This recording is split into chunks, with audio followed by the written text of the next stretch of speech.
Bonsoir à toutes et à tous et merci de rester fidèles au programme du soir sur New World. Bienvenue dans Regard Croisé, le deuxième numéro de cette semaine.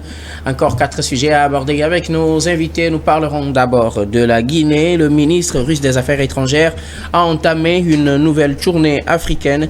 Nous irons ensuite au Burkina. Grève des avocats pour exiger l'exécution des décisions de justice. Notre troisième sujet concerne l'Afrique.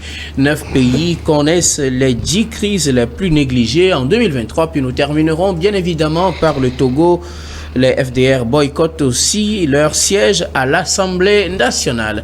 Et pour en parler ce soir, 3 invités sur ce plateau. Avec moi, Maoulolo Samson Alidja, vous êtes journaliste et analyste politique. Bonsoir chers confrères et bienvenue. Bonsoir Guillaume, bonsoir mes co-débatteurs et bonsoir à tous ceux qui nous regardent en ce moment.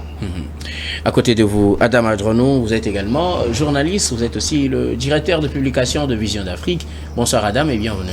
Bonsoir Dr Guillaume, merci de m'avoir invité. Bonsoir à tous celles et à tous ceux qui nous suivent de par le monde. Notre troisième invité ce soir, Credo Tété, vous êtes journaliste et analyste politique. Bonsoir Credo et bienvenue. Bonsoir Guillaume, bonsoir à tous ceux qui nous suivent. Alors avec vous, nous allons aborder notre premier sujet. Nous prenons la direction de la Guinée pour commencer, à Conakry, où le ministre russe des Affaires étrangères, Sergei Lavrov, s'était rendu tôt ce lundi, une visite qui s'inscrit en première étape de sa nouvelle tournée africaine. Et cela fait la 6e tournée qu'il mène en 2 ans sur le continent. Il s'était rendu donc pour cette première étape à Conakry, en Guinée, où il a rencontré son homologue guinéen, mais aussi le président de la transition, le général Doumbouya. On sait que les relations entre la Guinée et la Russie datent de très longtemps, depuis l'époque du premier président Sékou Touré. Mais aujourd'hui, Doumbouya ne se positionne pas tellement comme un pro-russe, ni comme un anti, ni pro-français, ni anti. Le monsieur, il est juste au milieu. C'est ce qui fait la caractéristique des pays concernés. Surtout par cette nouvelle tournée, la Guinée, mais aussi le Congo-Brazzaville et aussi le Tchad, qui sont des pays francophones, mais qui ont des relations avec la Russie, mais qui n'ont pas aussi rompu leurs relations avec la France, comme on aurait vu pour d'autres pays. Et c'est dans ce contexte que s'est rendu le chef de la diplomatie russe en Guinée. Nous en parlons avec nos invités. Je voudrais bien commencer par vous, Samson. Sergei Lavrov à Conakry pour rencontrer les autorités. Il sera question, il a été question de renforcer les relations entre les deux pays, mais aussi de faire un clin d'œil à l'exploitation minière. Exactement, et vous venez de le dire si bien, les relations entre la Guinée et la Russie ne datent pas d'hier. Pour rappel, l'URSS, qui est l'ancêtre de l'État moderne de la Russie, a été le premier pays à avoir reconnu la Guinée-Conakry au lendemain de son indépendance en 1958, alors que tous les autres pays hésitaient encore à faire ce pas. Donc, depuis Ahmed Sékou Touré, la Guinée-Conakry, la Guinée s'est toujours positionnée comme un pays neutre. Ahmed Sékou Touré, comme Nkrumah, était parmi les principaux fondateurs du mouvement des non-alignés.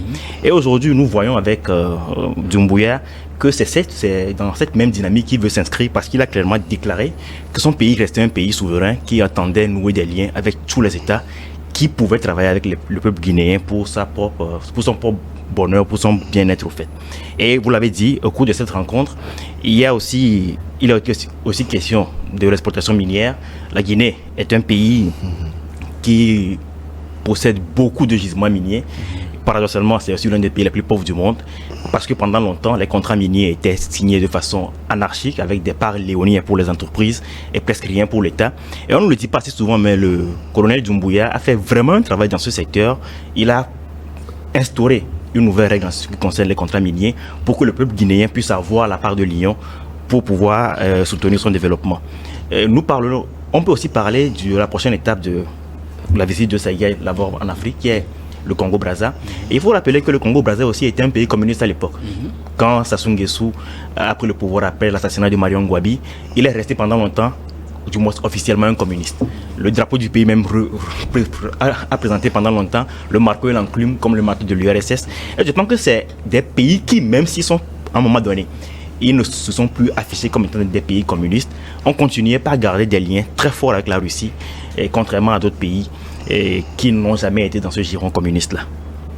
Merci beaucoup à vous. Alors, Adam Adronou, Sergei Lavrov, en nouvelle tournée africaine, puisque l'homme, il est finalement habitué au continent. C'est sa 6e tournée en 2 ans seulement sur le continent. Il a rencontré d'abord son homologue guinéen, puis le chef de la transition en Guinée. Il s'envole pour le Congo, le Tchad, et on verra pour la suite de cette tournée sur le continent. Il s'agit de développer des relations entre la Russie et ces pays africains, la Russie qui tente aussi à sa manière de s'imposer sur le continent qui voit ce regret de la France qui perd certains terrains, et la Russie essaie de renforcer sa présence sur le continent.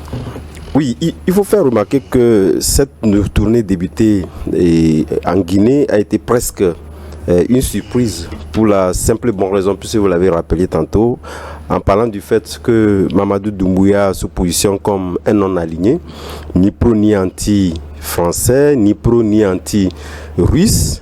Mais ce qu'il faut faire remarquer également, c'est que, c'est vrai, l'ami le rappelait tantôt, lorsque vous prenez la Guinée, c'est un pays qui a de forts liens depuis Ahmed Sékou Touré, comme il a si bien rappelé.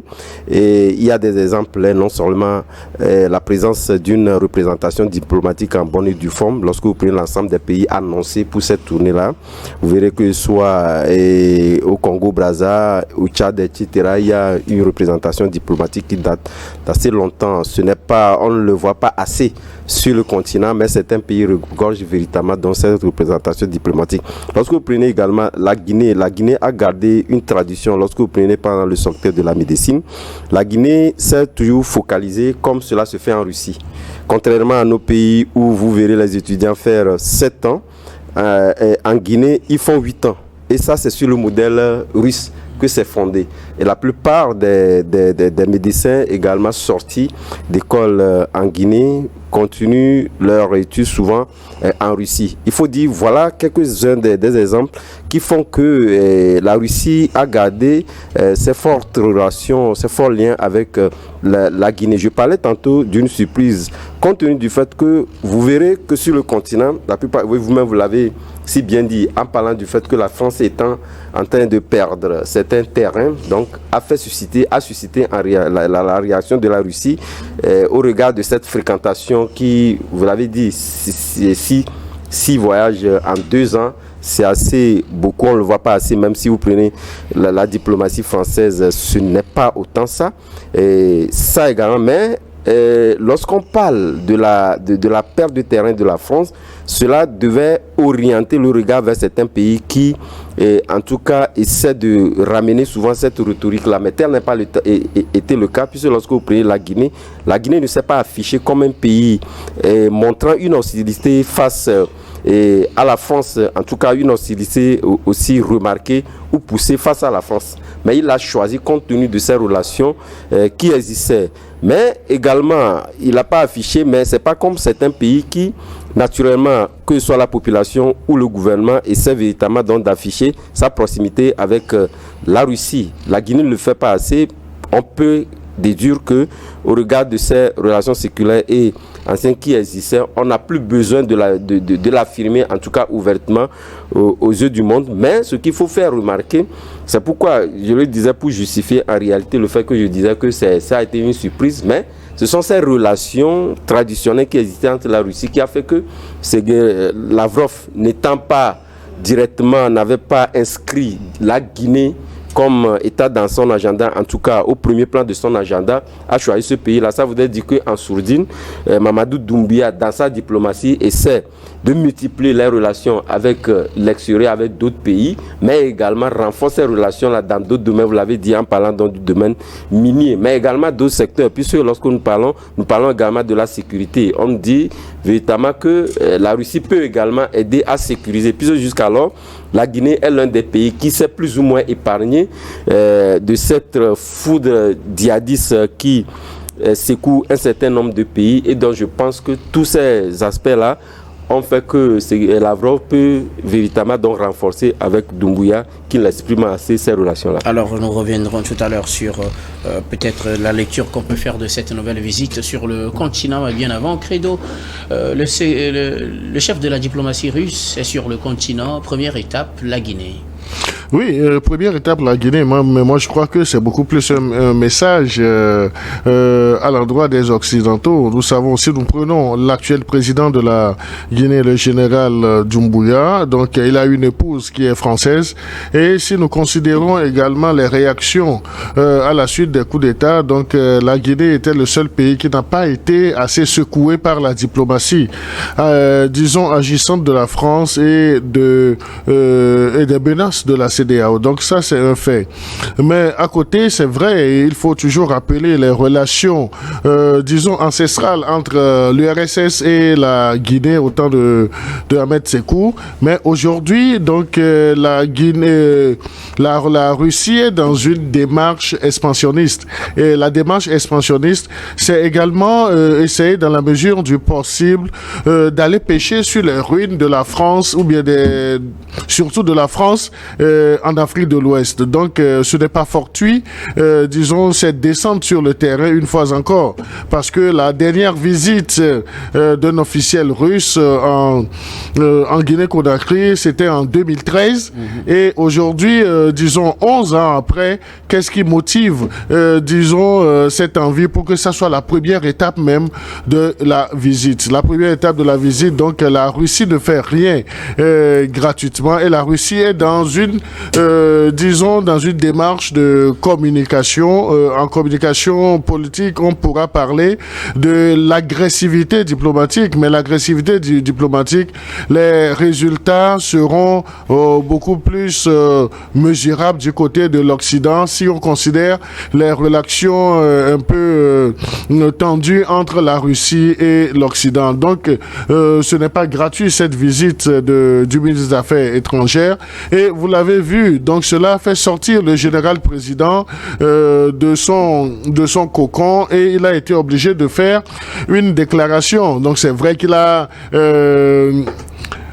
exprimé clairement que lui n'a pas de parti pris. Mais est-ce que la question lui était posée s'il n'a pas de parti pris? Tout le monde sait qu'avec la facilité avec laquelle il a pris le pouvoir à l'issue de ce coup d'État, et la sérénité même, pas de manifestation d'inquiétude vis-à-vis de son pouvoir, même la diplomatie française était à un certain moment assez clémente, plus clémente avec la Guinée-Conakry qu'avec les autres États, notamment le Burkina, le Niger et le Mali. Donc on peut s'interroger, est-ce que la France ne voudrait pas perdre la Guinée, mais aujourd'hui que la Russie a décidé d'aller pêcher, pas en eau trouble, mais d'aller pêcher sur le terrain de la France, donc c'est que les relations vont se faire autrement. Et je le disais tantôt dans l'entame de mon développement, qu'il ne faut pas occulter cet aspect que le général-président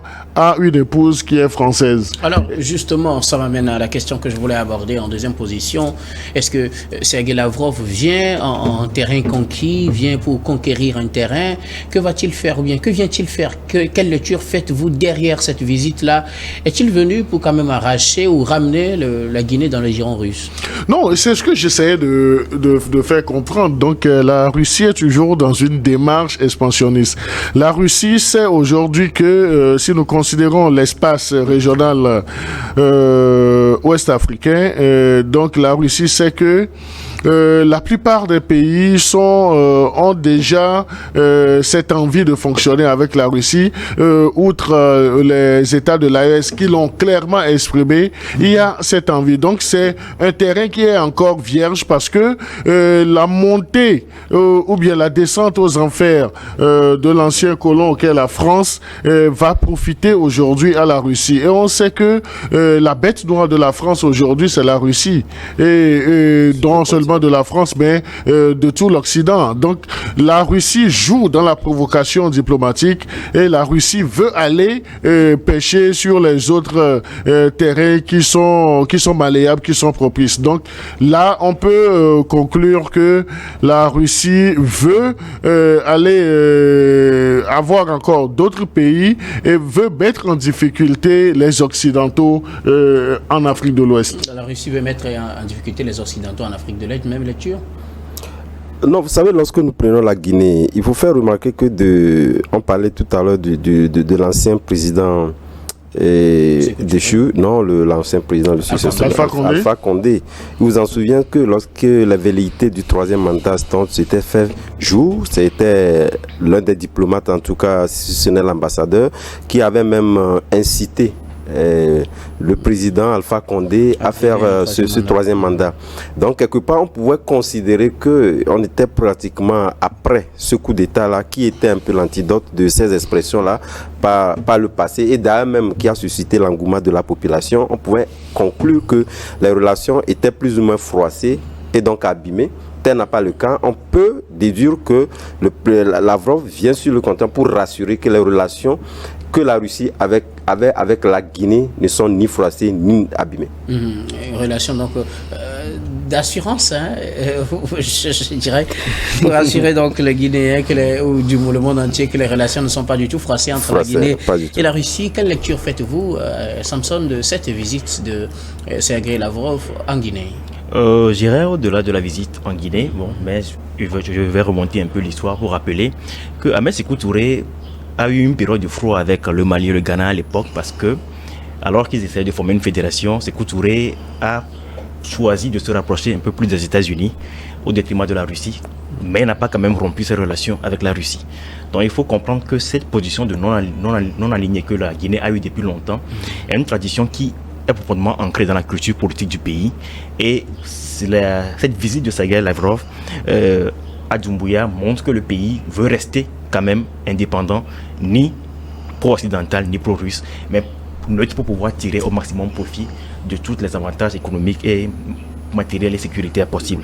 Maintenant, ça, c'est du côté de la Guinée. Oui. Au niveau de la Russie, est-ce qu'on fait la même lecture que nous allons chez des gens qui sont toujours dans la logique des... Oui, je pense, parce que lorsqu'on voit la prochaine étape, c'est Sassou Nguesso.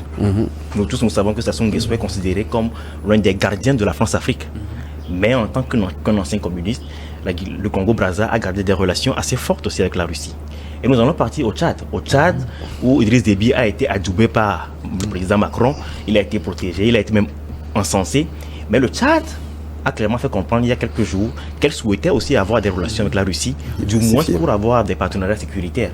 Donc, je pense que c'est une tournée, pas pour aller récompenser les gens qui sont avec nous, mais pour marquer la présence sur des terrains que nous sommes obligés pour le moment de partager avec les Occidentaux, mais où nous devons aussi être présents. Tournée de partage alors. Non, mais surtout également le cas tchadien est très, très important dans la mesure où vous en souvenez lorsqu'il y avait eu ces soulèvements qui ont conduit à la mort, le drapeau russe avait été donc exhibé par les manifestants. Il faut dire que le président veut rassurer également la population que lui-même n'est pas contre totalement la Russie dans ce rapprochement. Et c'est un message politique fort. Et d'autres pays en Afrique le font, même s'ils ne sont pas encore pour le moment n'hésitez pas à Sergueï Lavrov. Merci beaucoup.